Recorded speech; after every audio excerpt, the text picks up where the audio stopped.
The countdown is on to midnight, the deadline to get the budget in place in New York State, but the chances of that happening are growing slimmer by the minute.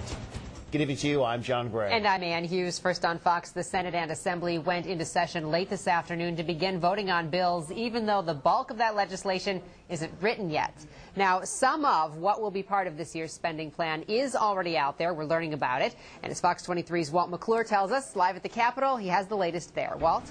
And what we know is that about $500 million of the $800 million Governor Patterson wanted to cut from the budget has been restored. Prisons that were slated to close will stay open, and a number of taxes and fees are being put in place or raised in order to try and close a $5 billion budget deficit. We are your partners.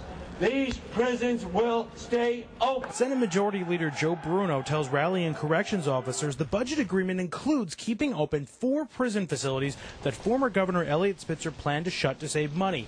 The head of the Corrections Officers Union says they understand the need for cuts as long as they're done fairly. We're taxpayers too, just like everybody else. We're not opposed to saving money, but again, we'd like to see a much more in-depth focus on the whole budget of docks and not just looking at closing facilities. The framework also includes another $1.25 in taxes per pack of cigarettes, which the American Cancer Society says will get people to either quit smoking or never start. Ultimately, we might hit a point where we don't get as much money from the tax increase. And that would be great, frankly, because it would mean fewer people were smoking. But it would also mean vastly reduced health care costs that the state bears the burden of now. Assembly Minority Leader Jim Tedisco says this is a budget that will force everyone to spend more wisely. This is an area where we're saying families tighten up their belts, municipalities tighten up their belts, but also the state of New York tightens up its belt. It's got to be a family affair. Assembly Majority Leader Ron Canestrari says a proposed increase in the income tax for millionaires would have been better than raising fees,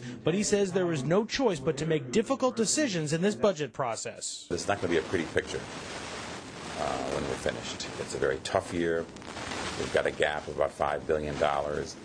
So there will be some fees there. There'll be some cutbacks as well.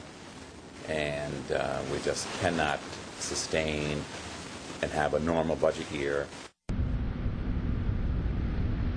Now, the not normal budget year also includes higher state aid or school aid, but also higher taxes and fees on banks and credit cards, and a requirement that internet retailers like Amazon.com collect and pay sales tax. Now, lawmakers are not going to reach the constitutional deadline of midnight tonight, but they should only be off by a couple of days, which is better than the couple of weeks or months that we've seen in the years prior. Ann? A definite change. Walt McClure live at the Capitol tonight. We know you're going to keep following this for us.